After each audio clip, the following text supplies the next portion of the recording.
Welcome to Brake Magazine and our review of BMW's G310 GS. The Tiny GS is BMW's first attempt at a small entry-level / Indian market bike. On paper at least, BMW have come out swinging with a sharp look, a good price point and a solid spec sheet. On the spec sheet front, it's just 165 kilograms wet and the single cylinder engine is pushing out about 34 horsepower. It's got a decent 180mm of suspension travel, a slightly too tall 835mm seat height, and will set you back just over £5,000. Straight out of the box, the first thing that struck me is that it's a little ripper. It's a really, really good little engine. It feels much more refined than a lot of the other engines on small capacity bikes that I've ridden. And I really enjoyed riding it because of that. It's really smooth, it's well fueled, and it has a really nice pull from the bottom. When I first started riding it, I forgot a lot that it wasn't a big bike because it has a little bit of hit off the bottom and it feels like it's going to pull through the rev range, but it really doesn't. And it took me kind of about a week of riding it to get my head around that. You had to really separate the two styles of riding. So when I was riding it in town and in kind of congested environments, I'd quite often pull a nice tall gear. I'd move up through the gearbox and let the bike roll along and use that torque to keep it moving. But as soon as you actually need to move quick or the speed of the general traffic around you picks up, you have to rev it. And remembering to separate those two is really important. And it was really important because there's a gap in the rev range that the bike really struggles to pull through. So if you're cruising around town in fourth gear and you try to roll on and pick up into the bit where the engine makes power, it doesn't work. It gets stuck at 5,000 RPM and it puts you in a bit of a hole. Where this engine really excels is once you get over 6,000 RPM. So if you're in a lower gear and you rev straight through and you keep it above that threshold all the time, it's an awesome bike to ride. It really pulls much quicker than I expected it to. It's a much more refined feeling engine than I expected it to be. And generally it's really, really fun. It's a small engine and that always comes with some considerations. The first of which is it's not quick, especially for Western roads. When it's cruising at more than 70 miles an hour, it's really uncomfortable. And it can definitely catch you out because it doesn't really like being up at that speed for prolonged periods of time. One thing that BMW have got really, really right with this engine and in the current kind of power configuration, I don't think they could have done better, is the gearing. I feel like the gearing is absolutely spot on. Top gear is tall enough that you can ride on the motorway if you need to. I wouldn't want to do it for a prolonged period of time because you'll vibrate yourself in half. But if you needed to, or you could only ride this bike because you're a young person, then you will be able to do it. You will be able to take this bike wherever you want. And likewise, every gear in between feels really well spaced. I never felt like I was in between gears. There was a gear to achieve what I always needed to achieve. I think they've done a really good job of that. Having said that, for everything I like about the engine, there are a couple of strange little problems, things I didn't like so much. And the first of those is it's a small bore, single cylinder, high revving engine with almost zero flywheel weight. It doesn't have a capacity to pull itself along without using throttle. You have to really be sharp with that all the time. And because it has no flywheel weight, little mistakes you make mean it stalls really easily. You constantly have to be riding it like it's a really small bike. On its own, that wouldn't be a problem, but it becomes a problem because the clutch has very little feedback with the engine. Because there's no torque, and maybe because of the way the clutch is designed, when you feed it out, it's impossible to tell what's actually going on. It feels like you're using a lever that's disconnected to the engine or like a flyby lever of some description. You're not, it's still a cable, but it just feels incredibly vague to use. And those two together, the lack of flywheel weight and the vague clutch when things are a little bit more technical, you're doing difficult hill starts, or we start to go off-road and ride more technical terrain, they become a problem.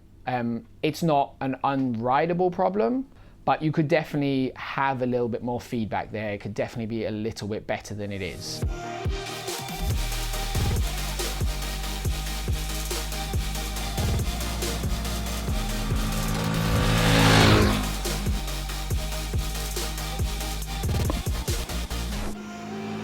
The handling can be a bit confusing with the G310. It took me a few days to get really comfortable riding it. I always felt a little bit confused with it on the road.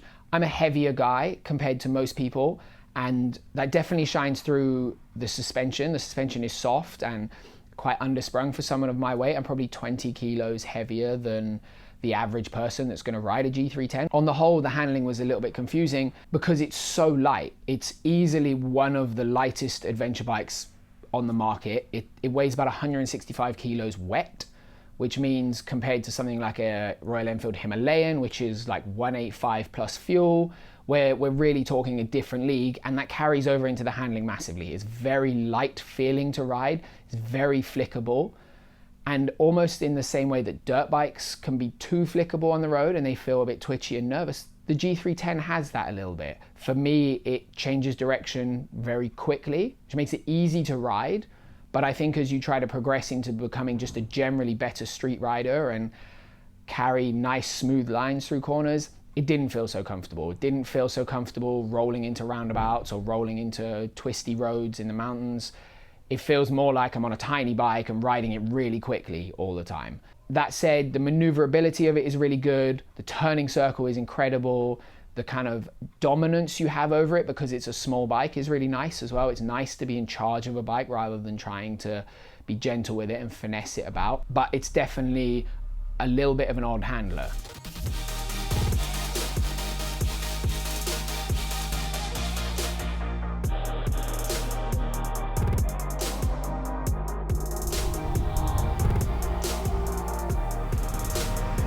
The braking on the G310 is one of the things I actually liked most about the bike, considering how budget it is. I've ridden quite a few of the other bikes in this category, and generally the brakes are one of the biggest areas they suffer. And the G310 doesn't have that. They're not R1200 GS brakes, they're not KTM 1190 brakes. They do have a little bit of a wooden feel to them, and they lack a little bit of bite over something more expensive. But on the whole, I was really impressed with the braking performance. You can brake two fingers everywhere if you want to. One of the only considerations with the brake is actually the front suspension. The front suspension on the 310 has not got a lot of compression damping, and it has a very light spring. So as you brake, the fork dives through the stroke very quickly, especially in the middle part of the stroke, and it can cause it to feel like it's not going to stop, because as you start to brake for things like roundabouts and moments where you really need to stop, the fork disappears through the stroke really, really quickly. It's a very odd feeling, but you do always get stopped, and you quite quickly learn what the action is of the fork and can ride around it pretty easily.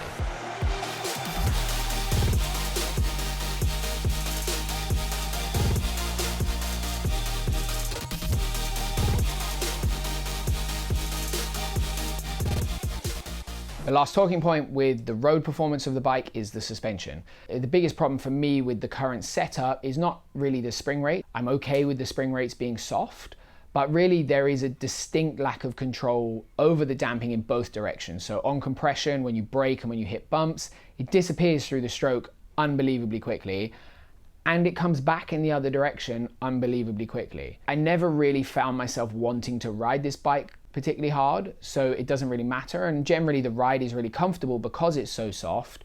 But if you start to ride bumpier roads, more beat up roads, and as you head into off-road, for me it becomes a problem.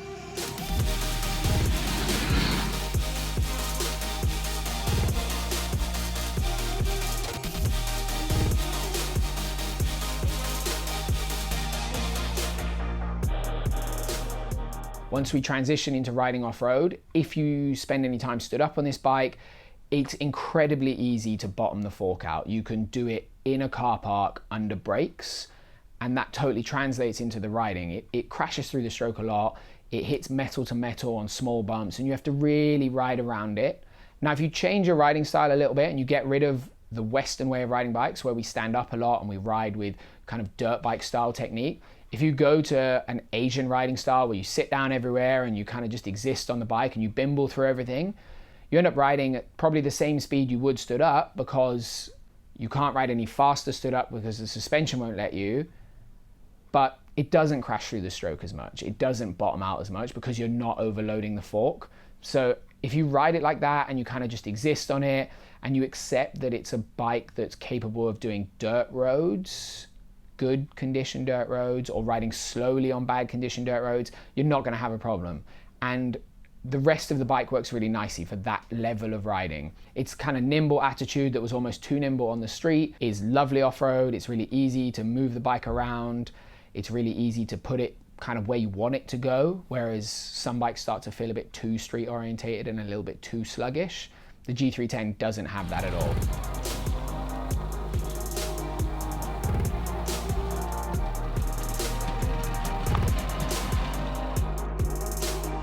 The riding position when you stand up is really nice. It's got those old G650 GS foot pegs, so they're quite narrow. And the riding position, I think, is very aggressive for an adventure bike. So the handlebars are low, so they put you in a very aggressive front heavy position. I think for a lot of people, they probably want the handlebars a little bit higher than they are, a higher bend. But I was generally really happy with that riding position when I went off-road. What I wasn't happy with was the fact that I immediately overloaded the fork. There was no control at all, and it would be nice if that wasn't the case. The other thing that marks this bike out as being more of an all-road bike rather than a full-on hardcore single-track hunting adventure bike is just the general build of it. It doesn't strike you when you look at it or when you fiddle around and spend some time with it as a bike that's capable of taking a beating. First up, it comes with cast wheels. Secondly, the suspension is very undersprung, which would suggest that BMW are not wanting you to push the limit of this bike. And thirdly, there's just a general mild street bias flimsiness about it. It feels like it's built to bimble along, do some street riding to a budget. And there's nothing wrong with that. I think you just have to be aware that if you start taking what is essentially a 5,000 pound bike and you hammer it off-road, it's probably not going to last as well as you want.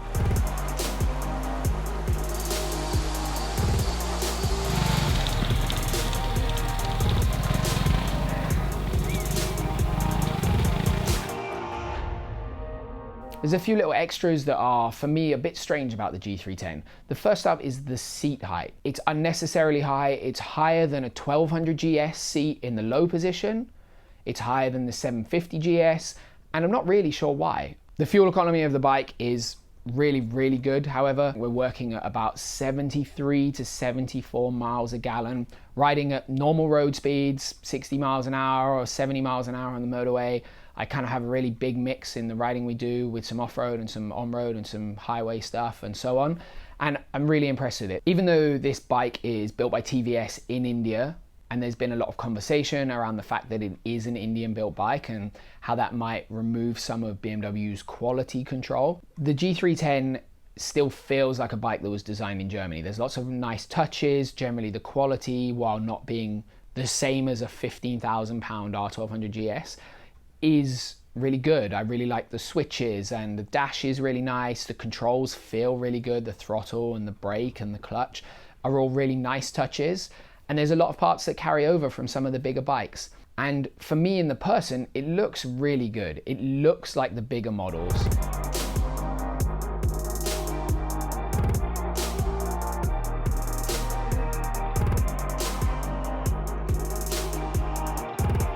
For all the little negatives there are with the G310 GS, on the whole, it's a really good little bike. It's really enjoyable to ride. It definitely has some of those small bike drawbacks and those budget bike drawbacks, but when you consider it in the class of other 5,000 pound sort of bikes, we're talking like a 300 Versys and the Royal Enfield Himalayan, the G310 is a really good bike. The engine is very refined. It's really pleasant to ride. I like the finish and the controls. But more importantly, it's actually really enjoyable. I had a big grin on my face a lot of the time I was riding this bike. It's so nimble and light that you feel in charge of it all the time. It lets you progress as a rider and probably do things you wouldn't do and never feel like you can't deal with the bike. And you could do a hell of a lot worse. For example, it's a much better bike than, say, the Versys 300. It's way more refined, it's way more thought about, and generally it's way more BMW. If you like this review, throw a comment down below. Let us know what you think of the G310. Ask some questions if you've got them. We'll spend some time in the comments over the next few days answering those questions. And remember, guys, life's better when you're riding.